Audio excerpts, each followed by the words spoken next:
ஓம் நம சிவாய நமக. தென்னாடுடைய சிவனே போற்றி, எந்நாட்டவர்க்கும் இறைவா போற்றி. ருத்ராட்சம் நம்ம எல்லாருமே அணிந்திருப்போம். ருத்ராட்சத்துடைய மகிமை அப்படிங்கிறது நமக்கு பெரும்பாலும் தெரிந்திருக்கும்.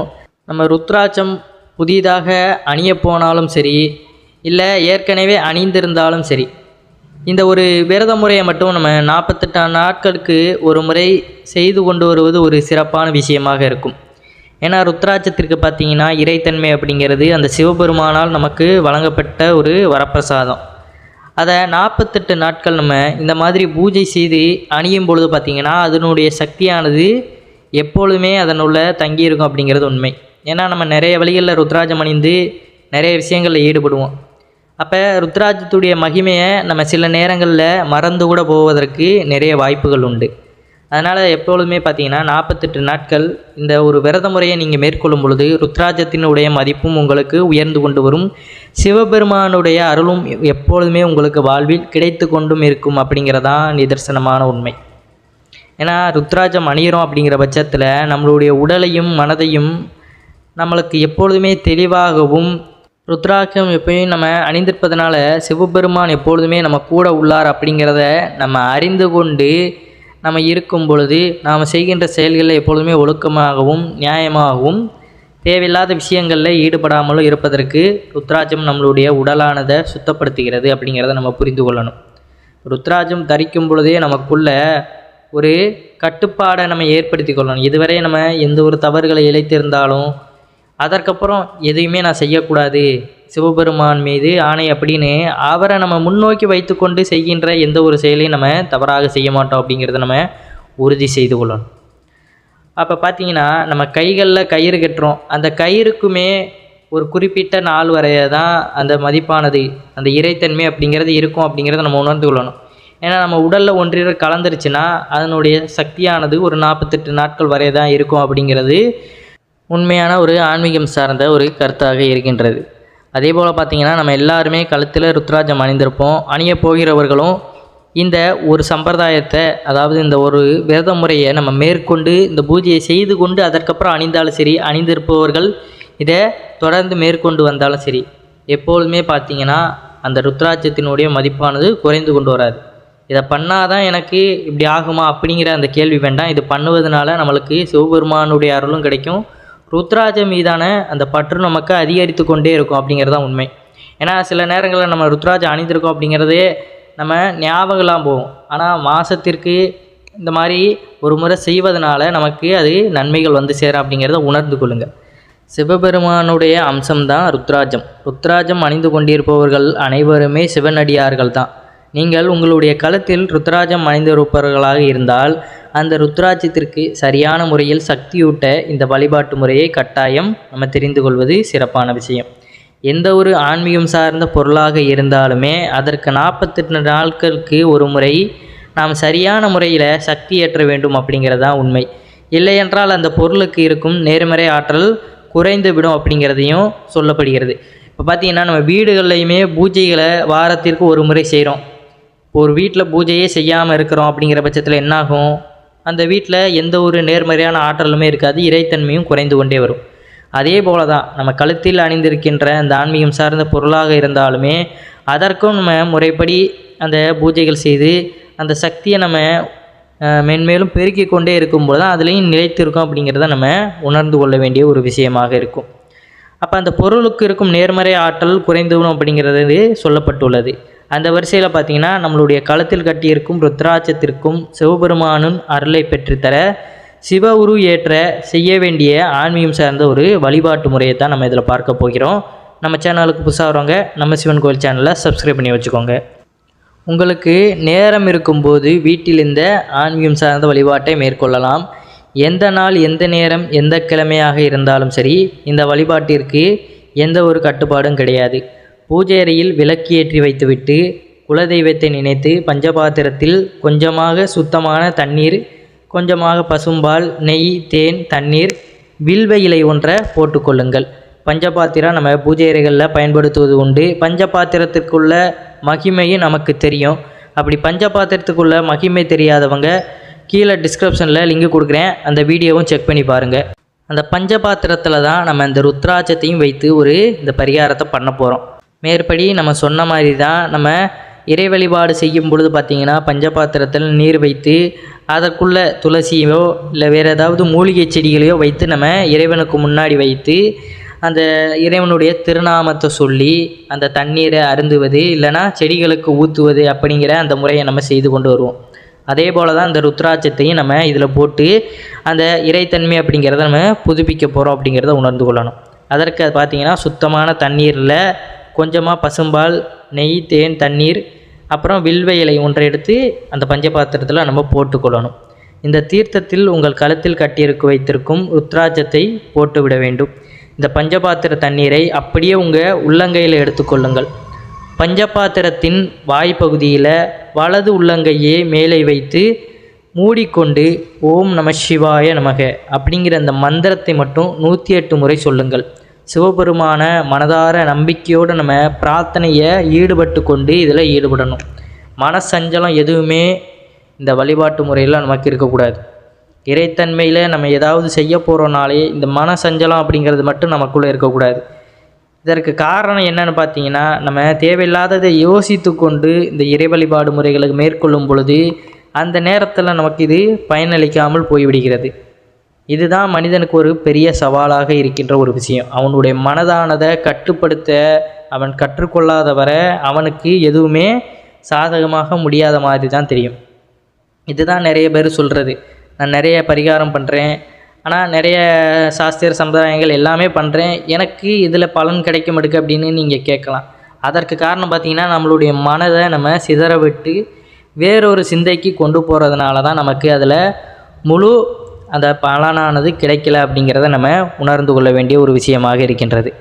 அப்போ இந்த வழிபாட்டு முறையை நம்ம மேற்கொள்கிறோம் அப்படிங்கிற பட்சத்தில் சிவபெருமான் மீது அந்த முழு நம்பிக்கையை ஏற்படுத்தி கொண்டு இந்த பிரார்த்தனையில் நம்ம மனதார இறங்கி விடணும்.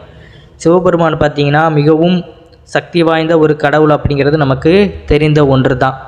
அவர் தான் எல்லாமே, அவர் உருவத்தில் தான் எல்லா கடவுளுமே நம்ம வணங்கி கொண்டிருக்கிறோம் அப்படிங்கிறதும் நிதர்சனமான ஒரு உண்மை.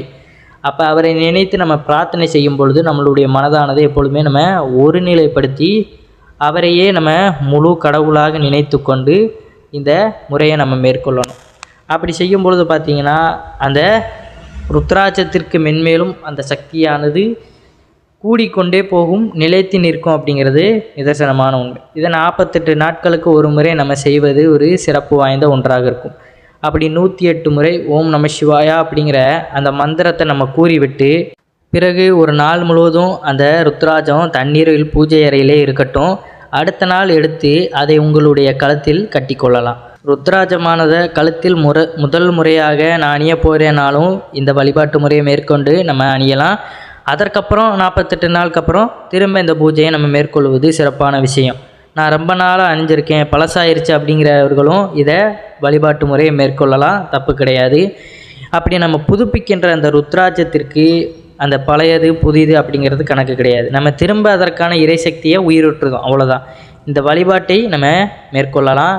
நம்ம இப்படி செய்வதனால ருத்ராட்சத்தினுடைய மகிமையும் குறையாது, சிவபெருமானிடத்திலும் நமக்கு அவருடைய முழுமையான அருளும் கிடைக்கும் அப்படிங்கிறதும் நிதர்சனமான உண்மை. சிவபெருமானை பற்றி நம்ம நினைக்கணும் அப்படிங்கிறதே ஒரு ஆனந்தமான விஷயம்.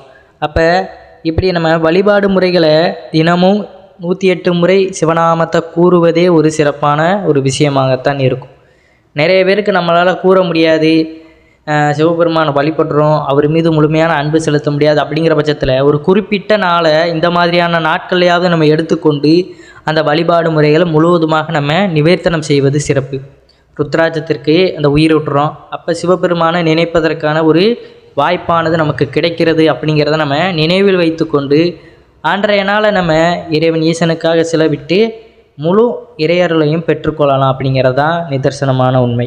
உங்களால் சிவபெருமானை தினமும் வழிபட முடியும்னா தினமும் வீட்டில் விளக்கேற்றி நீங்கள் சிவமந்திரத்தை கூறிக்கொண்டு அவரை வழிபாடு செய்வது சிறப்பான விஷயம்.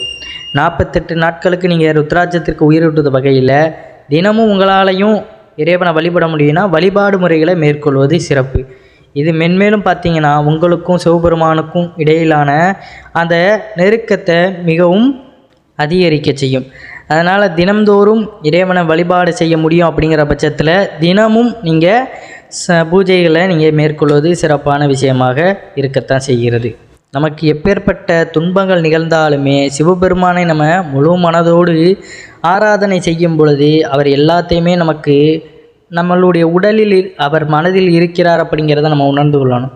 அப்போ நம்ம அவரை நினைக்கும் பொழுது நம்மளுடைய மனதிலிருந்து அவர் நம்மளுடைய உடல் இயக்கங்கள் வழியாக நமக்கு நன்மைகளை செய்வார் அப்படிங்கிறதையும் நம்ம தெரிந்து கொள்ள வேண்டிய விஷயமாக இருக்கும். நம்மளுக்கு மன சஞ்சலமாக இருக்குது, குழப்ப நிலையில் இருக்குது, ஒரு தெளிவான முடிவு எடுக்க முடியலை அப்படிங்கிற பட்சத்தில் இறை வழிபாடை மேற்கொள்ளுங்க. மனதையும் உடலையும் எப்பொழுதுமே தெளிவாக வைத்துக்கொள்வார். ஏன்னா நம்ம கெட்ட பழக்கங்களில் ஈடுபடுறோம், இல்லை தேவையான விஷயங்களை நம்ம பண்ணிக்கிட்டு இருக்கோம் அப்படிங்கிற பட்சத்தில் நம்ம அதிலேருந்து ஒழுங்குபடணும் அப்படின்னு நினைக்கிறோம்னா அதற்கு இறைவனை நாடினாதான் அதே தான் ஒரே வழி. ஏன்னா எந்த வகையில் நம்ம போனாலுமே ஒரு குறிப்பிட்ட நேரத்தில் பார்த்திங்கன்னா நமக்கு அந்த கெட்ட பழக்கமானது திரும்ப திரும்ப தோன்றத்தான் செய்யும். இறைவனை வழிபடும் பொழுது தான் நமக்கு பயமும் இருக்கும், பக்தியும் நிறைந்திருக்கும் அப்படிங்கிறத உணர்ந்து கொள்ளுங்கள். ஏன்னா படைத்தவனிடம் யாருமே பயப்படாமல் இருக்க முடியாது. ஏன்னா இந்த பிரபஞ்சம் உலகம் எல்லாத்தையுமே படைத்து நம்மளுக்கு காத்தருளி கொண்டிருக்கின்ற அந்த இறைவனை நினைக்கும் பொழுது நமக்கு அந்த பயமும் பக்தியும் வரும் அப்படிங்கிறதான் நிதர்சனமான உண்மை. இறைவன் தான் நம்மளை எல்லாத்தையுமே செயலாற்றி கொண்டு நம்மளுடைய கர்மவினைகளுக்கேற்ப வாழ்க்கையை தீர்மானித்து கொண்டிருக்கிறார் அப்படிங்கிறதையும் நம்ம நினைவு வைத்து கொள்ள வேண்டும். அதனால் நமக்கு எந்த ஒரு குழப்ப நிலை ஏற்பட்டாலும் இறைவனிடத்தில் அதை முறையிட்டு அதற்கான தீர்வுகளை நம்ம வாங்கி கொள்வது தான் சிறப்பான ஒரு விஷயமாக இருக்கும்.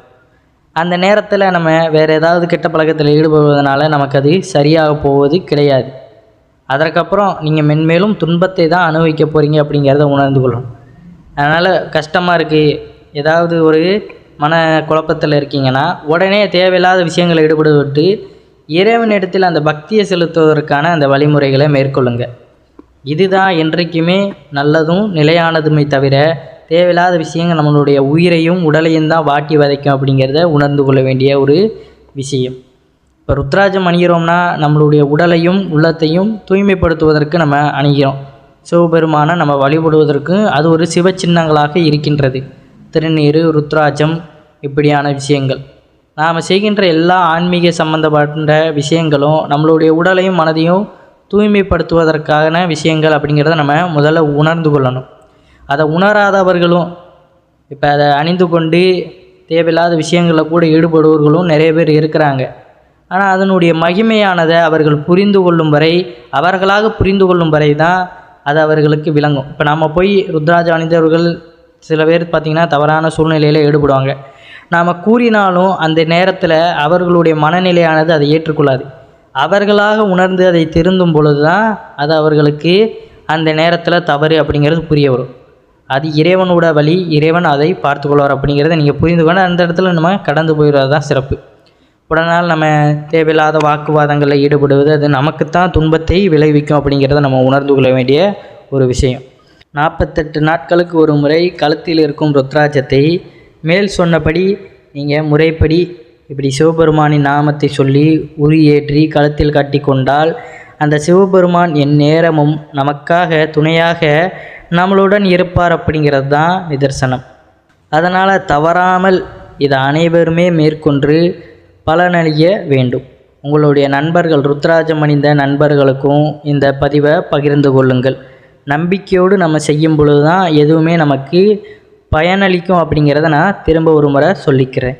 அதனால் எந்த ஒரு விஷயத்தில் நீங்கள் ஆன்மீகம் சார்ந்து ஈடுபட்டாலும் அதில் முழு நம்பிக்கையோடு ஈடுபட்டால் மட்டும்தான் அதில் உங்களுக்கு வெற்றி கிடைக்கும். அது ஆன்மீகத்துலேயும் சரி, வாழ்க்கையிலையும் சரி. வாழ்க்கையில் நீங்கள் போராட்டத்தில் ஈடுபட்டாலும் அதுலேயும் நம்பிக்கையோடு நீங்கள் செயல்படும் பொழுது அதுலேயும் உங்களுக்கு வெற்றி கிடைக்கும் அப்படிங்கிறதான் நிதர்சனமான உண்மை. இந்த ஆன்மீகம் சார்ந்த பதிவை உங்களுக்கு பயனுள்ளபடி அமையும் என்று நம்பிக்கையில் எம்பெருமானை வேண்டி இந்த ஆன்மீகம் சார்ந்த பதிவினை நிறைவு செய்கிறேன். நன்றி, வணக்கம். ஓம் நம சிவாய நமக.